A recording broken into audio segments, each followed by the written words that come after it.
नमस्कार। आज सर्वोदय विद्या मंदिर +2 विद्यालय में 10th क्लास के अंतर्गत में प्रकाश के प्रवर्तन के अंतर्गत में एक टॉपिक है, उसका नाम है किरण आरेख। क्या नाम है बच्चों? किरण आरेख। किरण आरेख का मतलब होता है कि किरण कैसे जाएगी और दर्पण से टकरा कर कैसे लौटेगी। यानी आरेख का मतलब होता है बनावट। आरेख का मतलब होता है बनावट। आइए बच्चों एक एक करके जानते हैं। अगर ये किरण आरेख आप जान जाइएगा तो बहुत सारे ऐसे केसेज हैं, जैसे आपसे पूछा जाता है कि अवतल दर्पण के सामने केंद्र पर वस्तु को रखते हैं तो उसका प्रतिबिंब कहां और कैसा बनेगा। तो ये सारे सोल्यूशन आप कर सकते कब? जब आपको किरण आरेख आएगा तब। मेरे बच्चों पहला पॉइंट है, जब कोई प्रकाश की किरण मुख्य अक्ष के समांतर आपतित होती है तो दर्पण से प्रवर्तन के बाद कैसे गुजरेगी।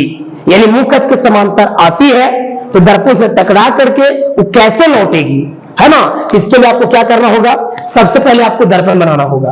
देखिए एक दर्पण लिए है, इसमें ये मुख्य अक्ष है, तो प्रश्न कहा कि मुख्य अक्ष के समांतर जाएगी, तो मुख्य अक्ष के समांतर जाने के बाद टकराती है, टकरा करके फोकस हो करके लौट जाती है। तो आप कहेंगे कि सर जब भी कोई प्रकाश की किरण मुख्य अक्ष के समांतर जाएगी तो दर्पण से प्रवर्तन के बाद फोकस हो करके गुजर जाएगी। क्लियर हो गया? एक किरण आरेख क्लियर हुआ ना। जब यदि अगर अक्ष के समांतर जाएगी तो कैसे लौटेगी? फोकस होकर के। अब दूसरा देखो, जब कोई प्रकाश की किरण फोकस की दिशा में आपतित होती है तो दर्पण से प्रवर्तन के बाद कैसे गुजरेगी। इसका उल्टा है। इसका उल्टा आप कह रहा है कि फोकस की दिशा में जा रही है।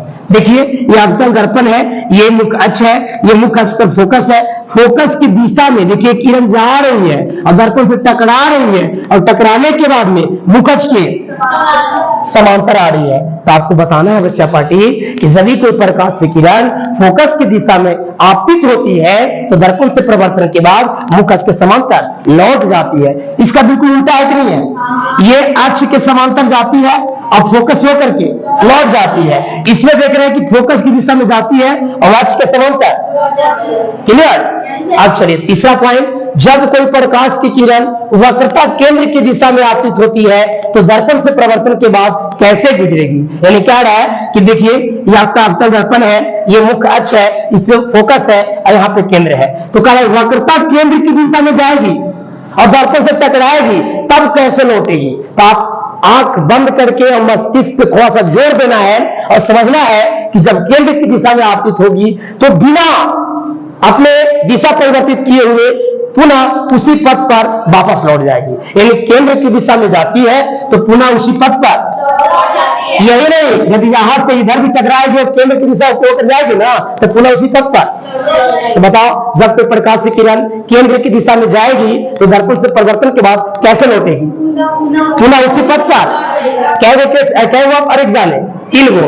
अक्ष के समांतर जाएगी, फोकस होकर लौट जाएगी, फोकस की दिशा में जाएगी, अक्ष के समांतर निकल जाएगी, वक्रता केंद्र की दिशा में जाएगी तो बिना परिवर्तन के पुनः उसी पथ पर वापस लौट जाएगी। एक आखिरी बच्चा पार्टी, जब कोई प्रकाश की किरण ध्रुव की दिशा में आपतित होती है तो दर्पण से परिवर्तन के बाद कैसे गुजरती है। मेरे बच्चों इसका डायग्राम यहां है। देखिए एक अवतल दर्पण लिए है, इसमें ये मुख्य अक्ष है, ये ध्रुव है, फोकस है, केंद्र है। क्या कह रहा है कि ध्रुव की दिशा में ये किरण जैसे ध्रुव की दिशा में जा रही है। मेरे बच्चों जैसे ध्रुव की दिशा में जा रही है तो एक आपतित किरण का काम कर रही है, आपतित किरण लंब का काम कर जाएगा। ये आपतन कोण बन गया। जैसे ही आपतन कोण बनेगा तो ये प्रवर्तन कोण बनाते हुए वापस लौट जाएगी। मेरी बातों को सुनिएगा, जब कोई प्रकाश की किरण ध्रुव की दिशा में आपतित होती है तो परावर्तन कोण बनाते हुए वापस लौट जाती है। क्या वो पॉइंट समझे? 4 पॉइंट। एक बार मेरी बात को फिर से सुन लीजिएगा। जब कोई प्रकाश की किरण अक्ष के समांतर जाएगी तो फोकस होकर गुजर जाएगी। जब कोई प्रकाश की किरण फोकस की दिशा में जाएगी तो अक्ष के समांतर निकल जाएगी। जब कोई प्रकाश की किरण वक्रता केंद्र की दिशा में आपतित होती है तो बिना परिवर्तन तो होगा लेकिन पुनः उसी पथ पर वापस लौट जाती है। यदि ध्रुव की दिशा में यदि अगर जाती है तो परिवर्तन को बनाते हुए वापस लौट जाती है। क्या चारों पॉइंट समझ में आया? ये चारों पॉइंट समझ में आ गया होगा तब इसमें हम लोग केस पढ़ेंगे। केस में कहना है कि अवतल दर्पण में इतना जो दूरी है ध्रुव हो गया, फोकस हो गया, केंद्र हो गया, अनंत हो गया, इस सब पर हम वस्तु को रखेंगे और उसके बाद प्रतिबिंब बनाएंगे तो इसमें आपको किरण आरेख ही काम करेगा। कोई दिक्कत? याद तो सुनाइएगा ना। चलिए, धन्यवाद।